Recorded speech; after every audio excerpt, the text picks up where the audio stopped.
Hello, everybody, and welcome back to Broken Brand. I'm your host, Stuart, and tonight we're going to run through the synopsis and kind of review of the PBS documentary, Tolkien and Lewis, Myth, Imagination, and the Quest for Meaning. Now, this is about an hour-long documentary, and if you've never seen it, you can get it free on Hoopla, and it's a quick little but very powerful and interesting documentary.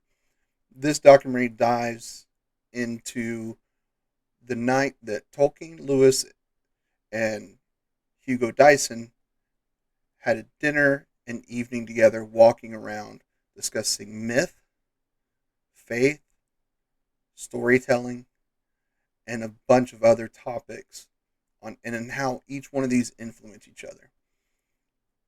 Now, I knew this happened at one point, and it was kind of interesting to watch this documentary to get more information on this event and kind of the synopsis of where to where this when this all happened. At this point, before this dinner, Tolkien had written the Lost Tales, which were are two sets of fantasy books about fairy tales and things like that. He hadn't written Lord of the Rings yet. Lewis had not written the Chronicles of Narnia.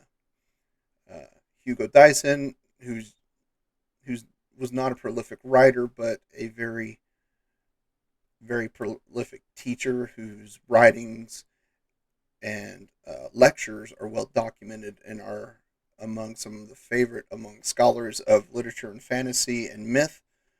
So he may not be as famous, but he was an important part of this discussion. At this point, Lewis is a theist. Prior to this, he was a devout atheist. Gave gave way to a lot of events in his life. Realized that atheism isn't correct, but things point to a divine creator.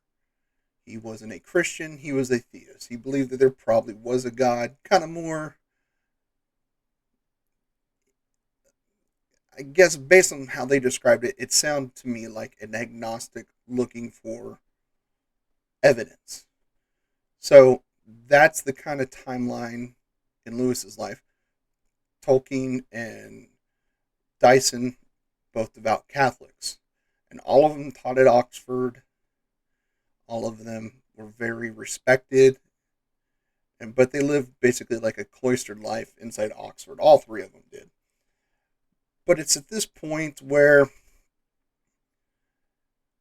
Tolkien is expressing what myth is and how it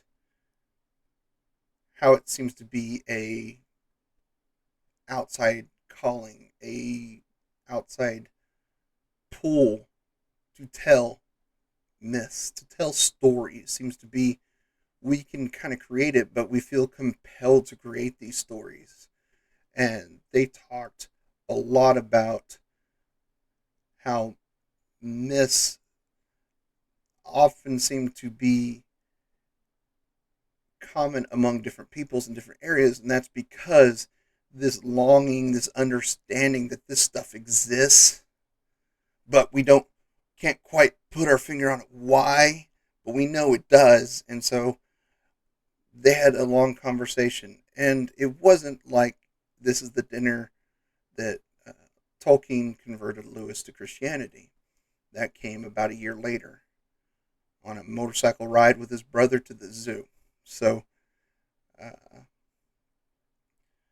but it does delve into a lot of this documentary delves into the topics they talked about. A lot of you have a lot of Lewis and Tolkien scholars commenting and bringing to light a lot of how myth is created, how myth is solidified, and how sometimes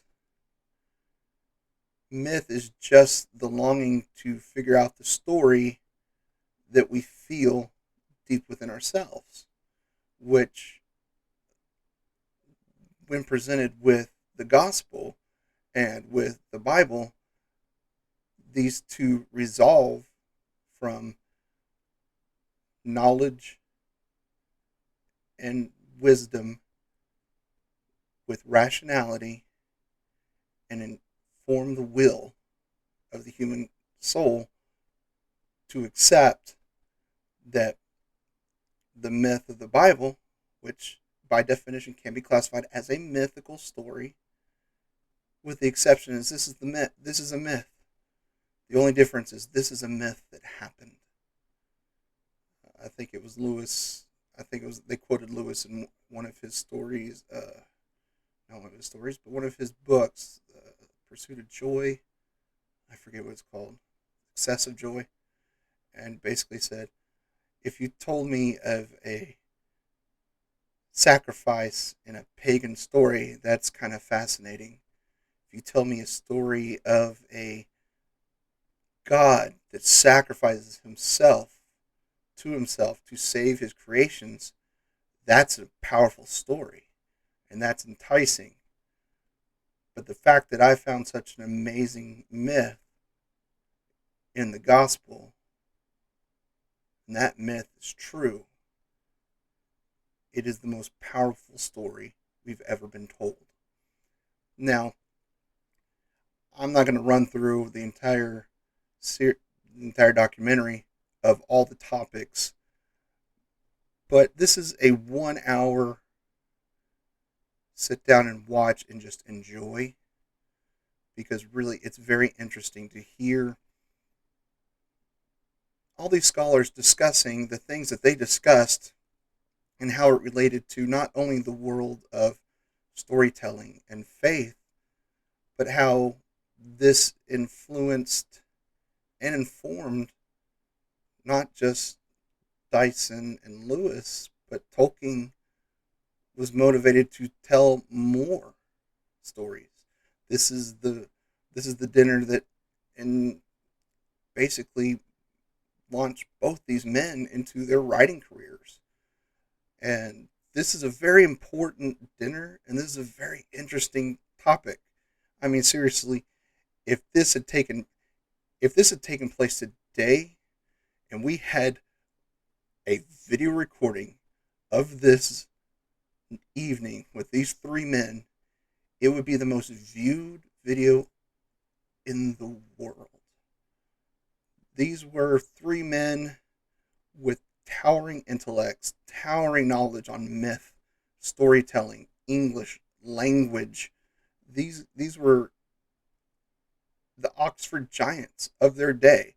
And I would debate that Oxford giants of still today.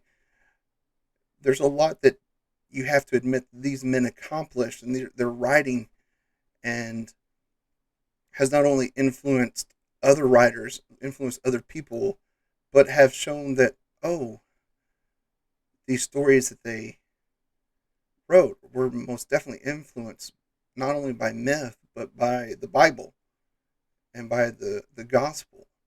And that these stories always come back to God. They show the weakness of man, the fragility of ourselves, and the need for something to strengthen us, to bolster us, to draw us to be better.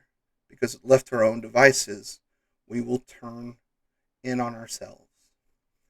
It is an extremely wonderful, wonderful documentary. It's probably one I'm going to pop on after I upload this video and watch again, because there was so much talked about by so many different scholars on not just this evening these men had, but how all this stuff relates to them and how it relates to us today.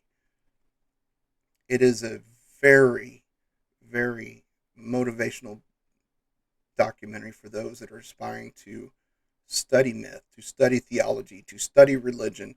This is one of those things that's like, wow. Because Tolkien and Dyson looked at myth from a Christian viewpoint, and Lewis looked at myth from a non-Christian viewpoint. And how these men discussed and how they came to their conclusions and their discussions on all of these topics is profound. it's just enlightening and just kind of an amazing, amazing event that I would have done anything to witness. That's right up there with literally any point in the Bible. I mean, this is probably one of the most incredible events of human minds discussing myth and theology together in one place by two of the most brilliant minds and prolific writers that are still talked about today. We're still making movies based on their works to this day. 75 years later, we're talking about their stuff. This event happened about 90 years ago.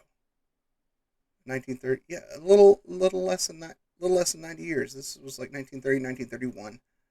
So, I mean, we're close. We're around the 90 year, I mean, we're close to the 100-year mark of when this dinner happened.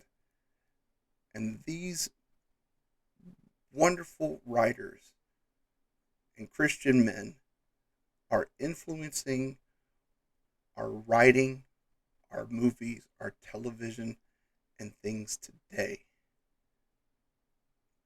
Is it because they were phenomenal writers? Yes. Is it because they tapped into the myth that was true? 100%. There's something within innately in all of us that long for this understanding, these stories that resonate with us, and it's built into our DNA. Like, we long for this. We long for these stories. Even in the pagan versions of like warrior stories and things like that, where people have like, oh, well, the Bible's just this ancient story retold this. But looking at it from Tolkien's point of view, it was mankind was longing for this story. So they made up one until it truly happened. And then when it truly happened, that became the ultimate story. I know it's a little heavy, but I promise you, this may be the best hour you can spend watching a documentary this year. So give it a look, find a copy. It's worth the hour of time you get to watch it. I promise it's impactful no matter if you're a Christian or not. If you're a fan of Lewis or Tolkien, this is one of those things you need to watch so you understand their writings better. And hopefully through their writings, understand myth better. And ultimately understand the Bible better. So, until next time, I love you all, and there's nothing you can do about it.